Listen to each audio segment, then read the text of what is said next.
कैसे हैं आप लोग। मैं आशा और उम्मीद करता हूं कि आप लोग बहुत अच्छे होंगे। तो आज हम लोग आ गए हैं बिहार बोर्ड के मैथ में, है ना। और आज हम लोग शुरू करने जा रहे हैं लेसन 3, है ना, जिसका नाम है, मतलब जिस चैप्टर का नाम क्या है, दो चर वाले रैखिक समीकरण युग्म, है ना। और आज हम लोग इसका परिचय देखेंगे।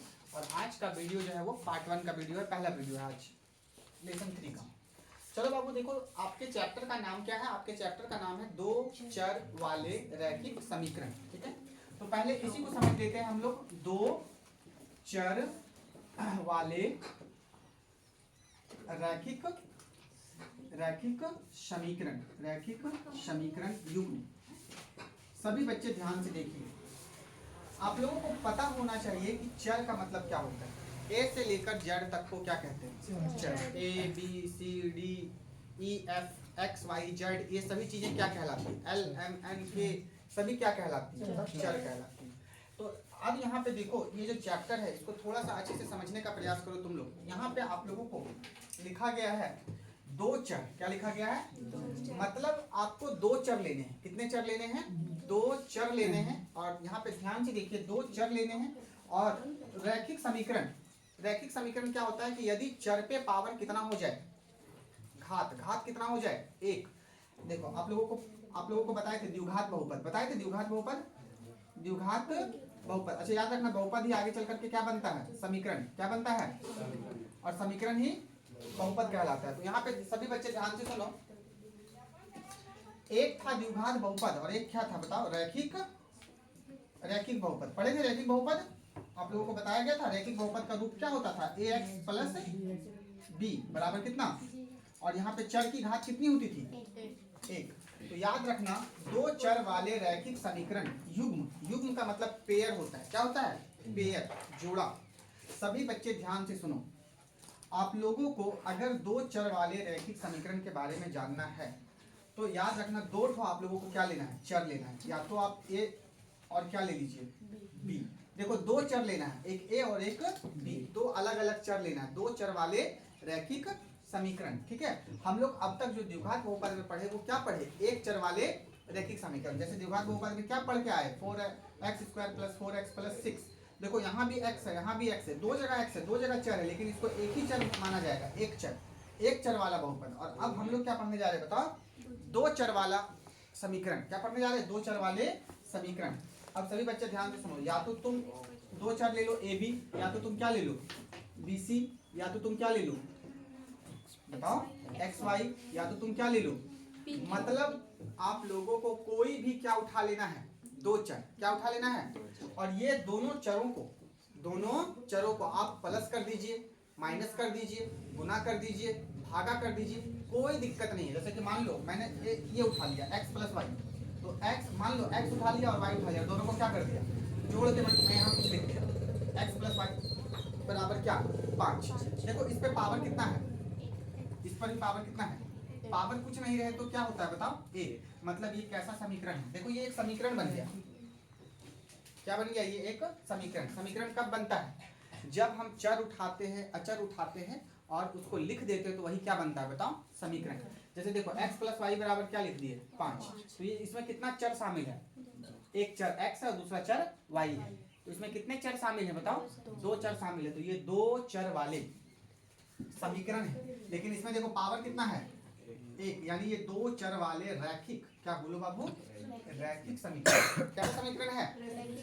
चैप्टर का नाम क्या है? दो चर वाले रैखिक समीकरण। और यहाँ पे दिया हुआ है क्या? युग्म। याद रखना, ये जो समीकरण आएगा वो हमेशा पेयर में आएगा। पेयर में कहने का मतलब है कि एक तो आ गया x + y बराबर 5, तो एक बार और आ जाएगा x और y के टर्म में, कुछ भी आ जाए, x - y बराबर मान लो 3 आ जाए। क्या आ जाए? 3। तो देखो एक ये रहा, एक ये रहा, दो ठो में आएगा। मतलब इसी को कहते हैं युग्म, जोड़ा में आएगा। हमेशा किस चीज में आएगा बताओ? जोड़ा में। तो याद रखना, इस पूरे चैप्टर का नाम हमारा क्या है? दो चर वाले रैखिक समीकरण युग्म। मतलब आपको हमेशा क्या रहेगा? दो चर रहेगा। क्या रहेगा बोलो बच्चा? दो चर। और वो दोनों चर या तो प्लस में रहे, माइनस में रहे, या तो गुना में रहे, या तो बोलो भागा में रहे, कोई दिक्कत नहीं है। तो गुना भागा में रहे, और इस तरह से कुछ आपको चर को गुना भागा जोड़कर माइनस करके आपको कुछ वैल्यू दे दिया जाएगा। क्या दे दिया जाएगा बताओ? कुछ वैल्यू दे दिया जाएगा और उसी को हम लोग क्या बोलेंगे, उसी को हम लोग क्या बोलेंगे बताओ, उसी को हम लोग बोलेंगे दो चर वाले रैखिक समीकरण। जैसे और समझिए, एग्जाम्पल समझने का प्रयास कीजिए। ये दो चर वाले रैखिक समीकरण होता क्या है? जैसे मैंने मान लो यहाँ पे ले लिया 2a और मान लो यहाँ पे मैंने ले लिया 4b, क्या ले लिया 4b, और दोनों को माइनस कर दिया और बराबर यहाँ पे लिख दिया क्या 5। अब बताओ ये क्या लिखा गया है? सबसे पहली चीज यहाँ पे भी चर है, देखो a एक चर है और b भी क्या है बताओ, एक चर है, और इस पर पावर देखो आप कितना है, कुछ नहीं तो पावर 1, याद रखना। तो ये क्या कहलाएगा, दो चर वाले रैखिक समीकरण। क्या कहलाएगा, रैखिक समीकरण। बराबर कुछ हमने यहाँ दे दिया, मान लो।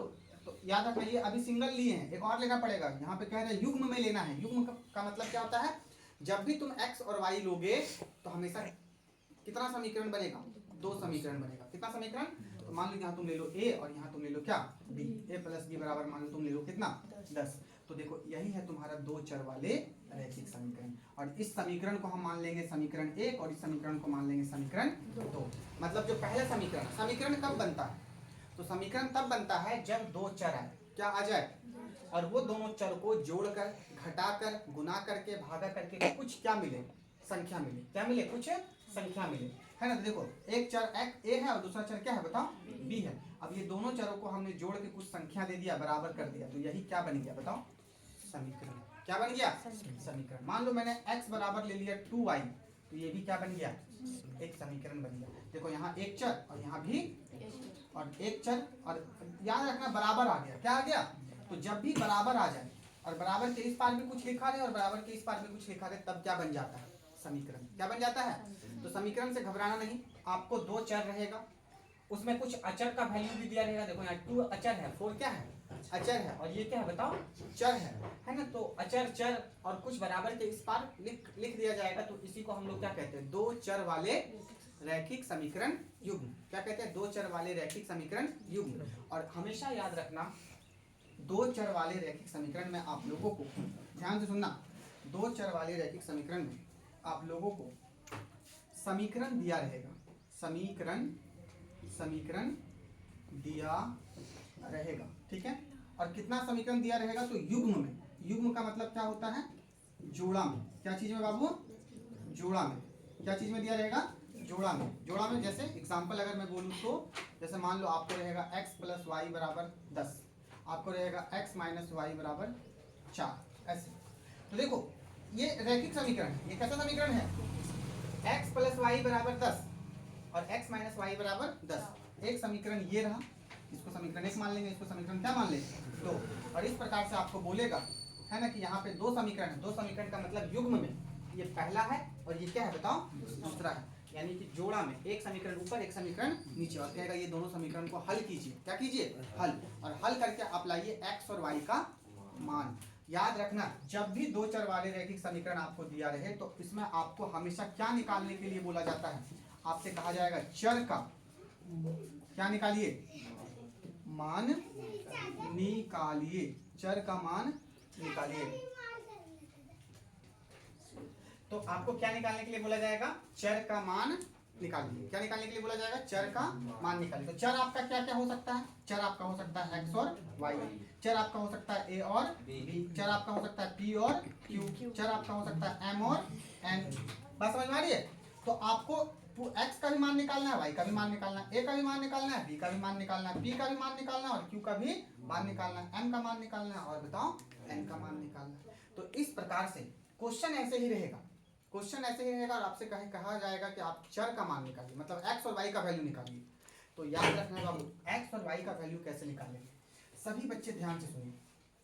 जब भी आपको समीकरण दिया रहे, क्या दिया रहे, समीकरण दिया रहे, और आपसे कभी भी बोला जाए कि आप हल्ला नहीं, समीकरण अगर दिया रहे तो आप हमेशा चर का ही मान निकालते हो। देखो तुम लोग जब द्विघात बहुपद पढ़ रहे थे तो उसमें तुम क्या निकाल रहे थे, x का वैल्यू, y का वैल्यू, वो क्या था, चर का मान।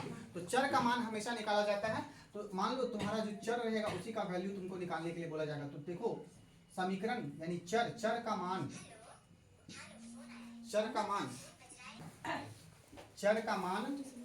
निकालना है। तो चर का मान निकालने के लिए आपको क्या करना पड़ेगा बाबू, देखो दो चर वाले रैखिक समीकरण में चर का मान निकालने की कितनी विधियां हैं? विधि होता है, 3 विधियां हैं। कितनी विधियां हैं बोलो? 3 विधियां हैं। कितनी विधियां हैं? 3। वैसे 4 विधियां हैं। कितनी विधियां हैं बताओ? 4 विधियां हैं। याद रखना 4 विधियां हैं। सबसे पहला विधि का नाम है, देखो सभी बच्चे, सबसे पहला विधि का नाम है प्रतिस्थापन विधि। हल्ला नहीं, प्रतिस्थापन विधि। सभी बच्चे ध्यान से सुनने का। प्रतिस्थापन विधि, प्रतिस्थापन विधि से हम क्या निकालेंगे? x और y का मान या a और b का मान जो चर रहेगा उसका। ये पहला विधि।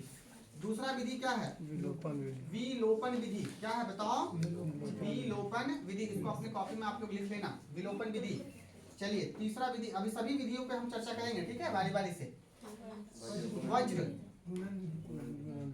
गुणन विधि, वज्र गुणन विधि। और एक चौथा विधि है ग्राफीय विधि, इसको कहते हैं ग्राफीय विधि।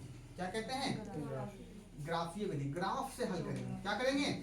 ग्राफ से हल करेंगे। आप लोगों को इसमें ग्राफ भी सिखाया जाएगा और इसी ग्राफ से आपको कितने नंबर मिलेंगे एग्जाम में। मतलब ये जो 2 चर वाले रैखिक समीकरण हैं, अगर देखा जाए ये 2 चर वाले रैखिक समीकरण आपको कितने मार्क्स देंगे, तो 5 मार्क्स तो यहाँ से फिक्स है ग्राफीय विधि से। कितना मार्क्स बाबू? 5 मार्क्स फिक्स है। अब सभी बच्चे ध्यान से सुनो, ये तीनों विधि से 5 नंबर ऑब्जेक्टिव, 5 मार्क्स क्या पूछा जाएगा बताओ? ऑब्जेक्टिव, यानी कि 5 मार्क्स यहाँ से। 5 और 5 कितने हो गए? 10 मार्क्स। अगर मान लो प्रतिस्थापन, विलोपन और वज्र से एक क्वेश्चन भी तुमको एग्जाम में दे दे बनाने के लिए, कितना क्वेश्चन? एक क्वेश्चन सब्जेक्टिव, तो उसमें 2 मार्क्स। कितने मार्क्स? 2 मार्क्स। तो कितने हो गए? 5 5 10 और 2 12 मार्क्स। और याद रखना अगर एक 5 मार्क्स का और क्वेश्चन दे दे, 5 मार्क्स का अक्सर इससे क्वेश्चन आता है, तो मान लो इससे एक 5 मार्क्स का भी क्वेश्चन आ जाए कि आप इसको जो है वज्र, प्रतिस्थापन या विलोपन से हल कीजिए, तो 5 मार्क्स मान लो यहाँ से आ जाए। तो इस प्रकार से सपोज कर लो है ना कि 5 ऑब्जेक्टिव से मिल जाएगा, 2 सब्जेक्टिव से मिल जाएगा, 5 बड़ा क्वेश्चन से मिल जाएगा और 5 तो फिक्स है। ये फिक्स है, इधर फिक्स है, ठीक है, ये सब फिक्स है और सबका सब फिक्स है। अब सोच लो कि तुम्हारा 2 चर वाले अगर तुम रैखिक समीकरण पढ़ते हो तो तुमको कितना नंबर मिलेगा? 5 2 7 और 5 12, 12 और 5 17। मतलब केवल अकेले 2 चर वाले रैखिक समीकरण मैथ में आपको कितना नंबर दिलवाएगा? 17 नंबर। अगर आपने इसको अच्छे से पढ़ लिया तो ये 17 नंबर का मामला है भाई। कितना नंबर का मामला है? 17 नंबर का मामला है। एग्जाम में आपको कितना नंबर आएगा बताओ? 17 नंबर आएगा। तो आप लोग इसको अच्छे से पढ़ोगे, है ना, मैं आप लोगों को अच्छे से बताऊंगा, आप लोग अच्छे से इसको पढ़ोगे, समझोगे। चलिए तो इसको एक बार देखिए आप लोग। देखिए आगे मैं इसमें थोड़ा सा चर्चा करूंगा कि 2 चर वाले रैखिक समीकरण का रूप कैसा होता है। आप लोग इसके पीछे पढ़ के आए थे द्विघात समीकरण। क्या पढ़ के आए थे? द्विघात समीकरण का रूप कैसा हो रहा था? ax² + bx + c बराबर क्या? 0। तो इसका रूप कैसा होगा? हल्ला नहीं। द्विघात समीकरण में एक चर थे, कितने चर थे? और इसमें कितने चर हैं? 2 चर हैं। तो देखो बाबू सभी बच्चे, इसका जो रूप होता है वो कैसा होता है?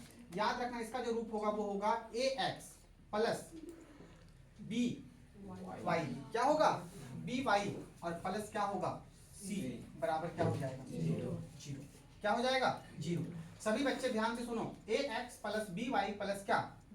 0, ठीक है। और ये तो समीकरण एक है, लेकिन हमेशा याद रखना 2 चर वाले हमेशा युग्म में होते हैं। कैसे होते हैं?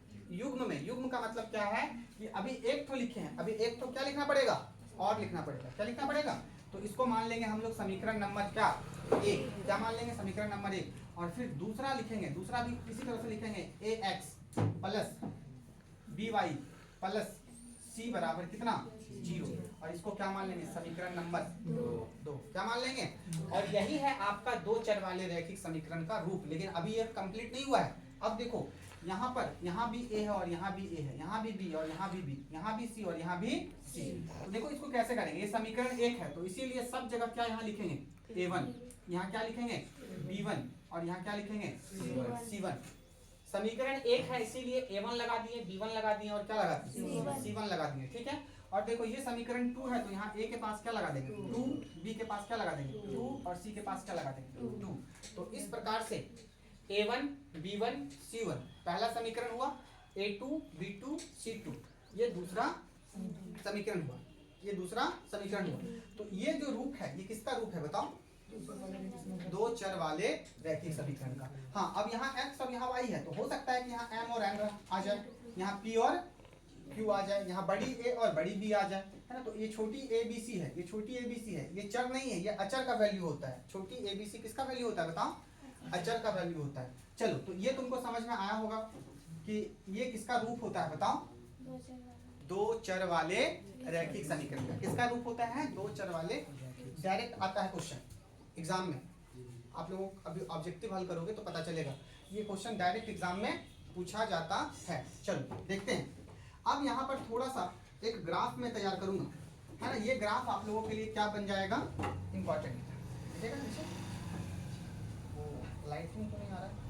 चलिए, अब सभी बच्चे देखिए, यहाँ पे मैं कुछ आप लोगों को अभी यहाँ पे मैं लिखवाऊंगा। देखिए, यहाँ पे मैं लिखवाऊंगा आप लोगों को अनुपातों की तुलना। क्या लिखवाऊंगा?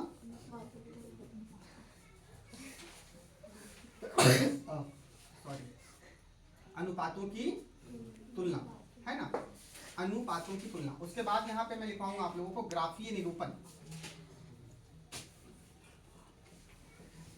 ग्राफीय निरूपण क्या लिखवाऊंगा बाबू? ग्राफीय निरूपण।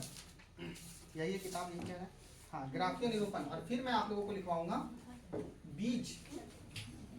बीज गणितीय। क्या लिखवाऊंगा? बीज गणितीय निरूपण।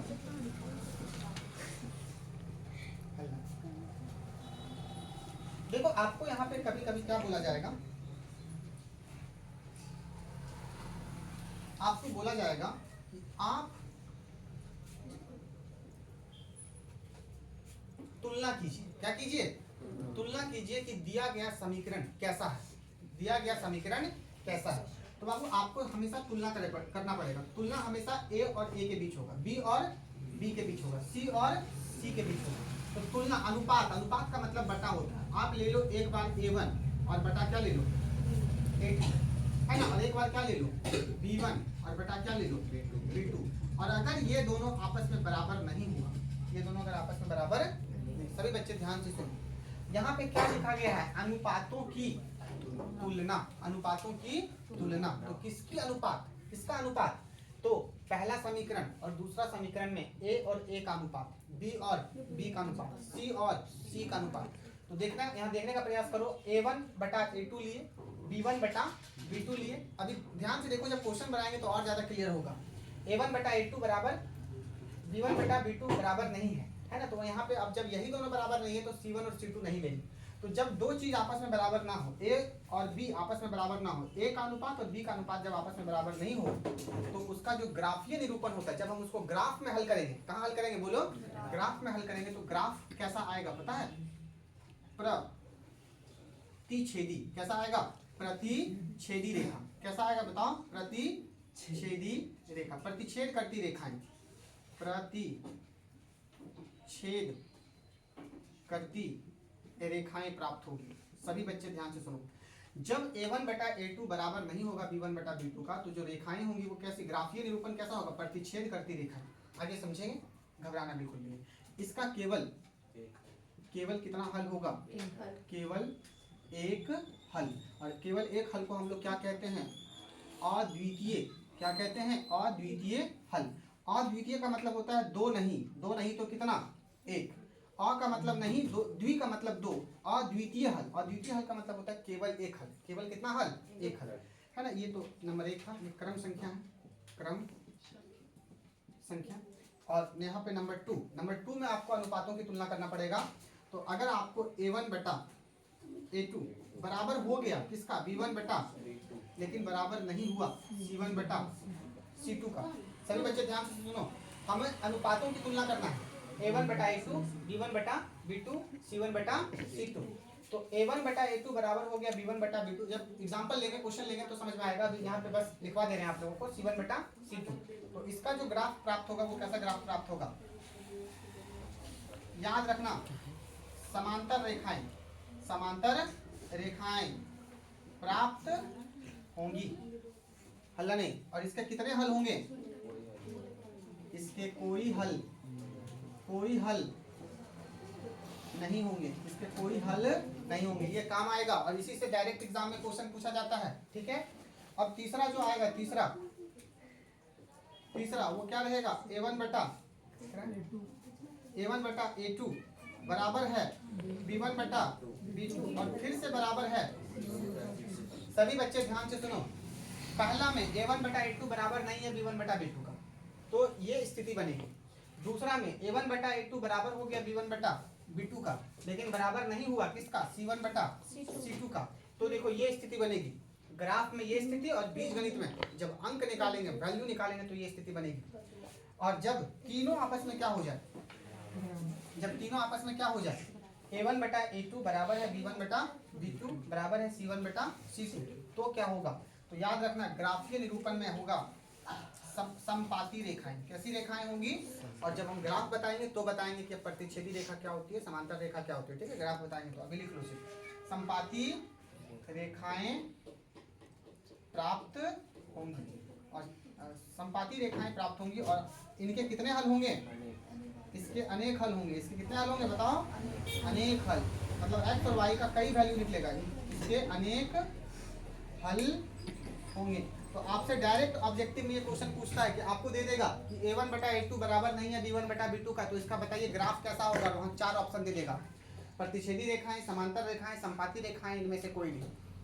क्या टिक करोगे, प्रतिच्छेद करती रेखाएं। आपको दे दिया जाएगा कि a1 बटा a2 बराबर है b1 बटा b2 बराबर है c1 बटा c2 बराबर है, तो बताइए इसकी जो रेखाएं होंगी, ग्राफीय रेखाएं, ग्राफीय निरूपण वो कैसा होगा, प्रतिच्छेदी, समांतर, संपाती, इनमें से कोई नहीं। आप क्या बोलेंगे, संपाती। आपको दे दिया जाएगा a1 बटा a2 बराबर नहीं है b1 बटा b2 का, फिर बराबर है c1 बटा c2 का, सॉरी a1 बटा a2 बराबर है किसका, b1 बटा b2 का, और बराबर नहीं है c1 बटा c2 का।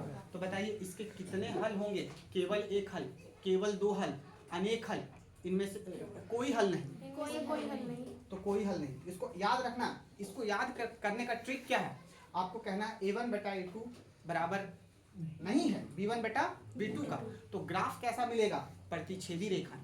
हल कितना होगा इसका, केवल एक हल। क्या बोलेंगे, केवल एक हल।